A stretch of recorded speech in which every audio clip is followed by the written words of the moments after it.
Hey guys, so I've just been playing some 10-minute rapid games and I want to share with you 3 games, each of which has a beautiful, aggressive checkmating kind of finish, okay? So we're going to start with this one. I'm playing all people around my own rating and I've got the white pieces. I start with e4, he plays the pitch defense, d4. We'll go through these quite quickly because we want to get to the fun bit at the end. So standard development, I've occupied the centre, black's got a kind of King's Indian set up on the king side, bring out my bishop, queen comes out, drop back the bishop, and blocking off here the diagonal. And now I come in, I want to swap off this defensive bishop of black's, right? So he doesn't accept it, he waits for me to capture and then the king captures. So I've removed a key defender and now my intention is to go in starting with a pawn. So in goes the h pawn, there's an exchange in the middle of the board and I castle. So I've actually put my king on a semi-open file here. Black grabs the spare pawn, so he's now up a pawn. I exchange and bishop takes. Now I advance my rook. So it's defending the g2 pawn and also potentially allowing this rook to come in to the attack as well. Black moves his rook across. I bring my bishop back and he grabs the spare the spare pawn on a1. Now there is a potential trap here by playing b3 and then moving my king in to try and grab the bishop, but I'm not concerned with that side of the board too much. As long as my king is safe, I want to go in and checkmate this guy. So I advance my pawn and knight takes. And now I'm thinking, how can I finish the attack? So I kick the knight. Bishop now comes in with a threat, so the threat is going to be rook captures on c2 with a fork on my king and queen, so we can't allow that. So I move my bishop to d3 where it's defending the pawn, and the knight comes back out of harm's way. Now I come in with my queen, which is protected by the rook. Clearly the king's going to have to move back to g8 or h8. Now what I really want to do is capture on h7 with checkmate, but I can't because this knight is protecting the pawn, so I need to move that knight out of the way. I advance my pawn now, and black knows that he can't simply move the knight away because it'll be checkmate on the next go. Even if he comes, say, down here to g4 and forks both of these, it's too late because the queen will come in. So in his next move he actually sacks his rook, so he's trying to get some counterplay. I capture and now the queen comes in, so I need to defend c2 again. The bishop's pinned, it can't move, so I just push my rook forward to d2. And now this is a really interesting move by black because what he's done is he's broken the support of my queen, so now my queen can't advance to h7 because it's unprotected. So I think for a bit on this. And now I decide that actually there is a win. Capture the knight. So I sacrifice my rook for a knight. It's going to be checkmate next go, so there's only one move. This is absolutely forced. Black has to capture with the pawn. Now I push my pawn forward and the threat is, there's an immediate threat of checkmate there. But even if well, there's nothing really that black can do. If he captures the pawn with either of these pawns, then my knight's going to come into g5, and then my queen will go to h7 with checkmate. So it's unstoppable, and my opponent there resigns. So really satisfying finish on that one. Okay, game number 2. This time I'm playing with the black pieces, so let's just flip the board over. Alright, so my opponent starts with e4 and I play the French, then knight to f3 and I advance d5 and we have an exchange, so this is the French exchange kind of on the board. Pawn comes out, knight comes out. We'll go through these moves fairly quickly. So the knight's pinned, knight comes out to defend. I develop my knight, castles, and now knight comes in. So what I'm wanting to do, because this looks kind of sacrificial because he's got 2 attackers on that knight. So what's the idea with this? I'm not quite sure why I did that move actually, to be honest, but there must have been a reason for it. And white decides not to capture, so let's figure out what my plan was there. I guess my knight could come in here to attack the queen, but that's not the whole point. No, I can't see it. There must have been something which we both saw and he decided not to capture. So I go in and hit the queen now. Now the queen can't go to this square. It's only got one square, right? So the queen has to come here with check. I block with a bishop, and now white hits my knight, and my knight is now in trouble. It can't go there or there or there or there or there because of the bishop, or there because of the pawn, so it's looking a little bit desperate. So I leave the knight alone. There's no point doing anything with it. I could have captured the a2 pawn, but there's not much point in that. So I just castle my king to safety. So now I'm a whole minor piece down. I move my rook across now, and obviously there's threats here. If this bishop moves, say to b4, then the queen's in check, and there's no way that the queen can defend this bishop by moving to any of these squares. So my opponent does a decent move here, blocks with the knights, and now moving this bishop doesn't attack the queen, so that kind of nullifies my attack.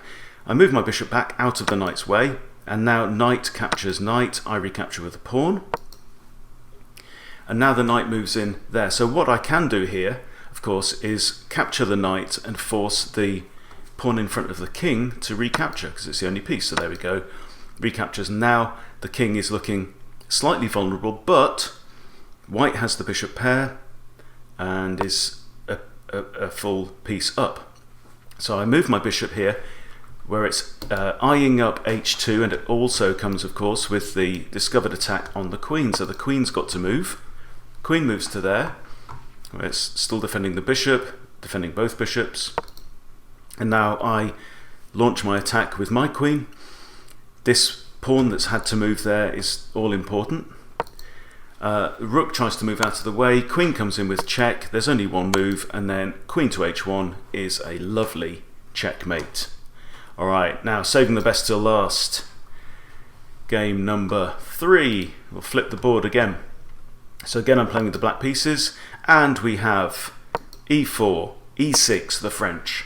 And now he plays an early f4, which really annoys me and messes up my plans. So I kind of play this is now transposed into a kind of Sicilian, I guess. Knight comes out, I bring out my knight. I really don't know what I'm doing here. So I'm just making up the moves as I go along. I just push d6, he castles, move my bishop, d4 is played, I capture, knight recaptures. Now I bring my knight out.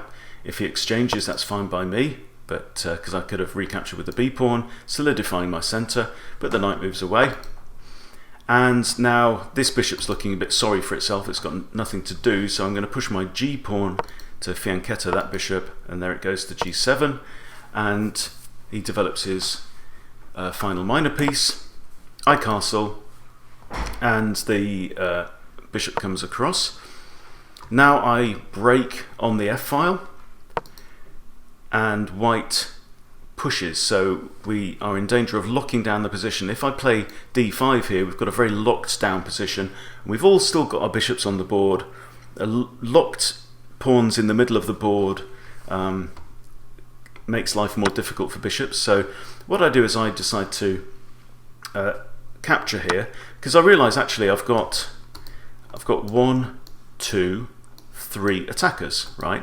And white only has 1, 2 defenders. So I can actually grab the pawn, and I capture with my pawn. Pawn recaptures, knight captures, and now bishop captures.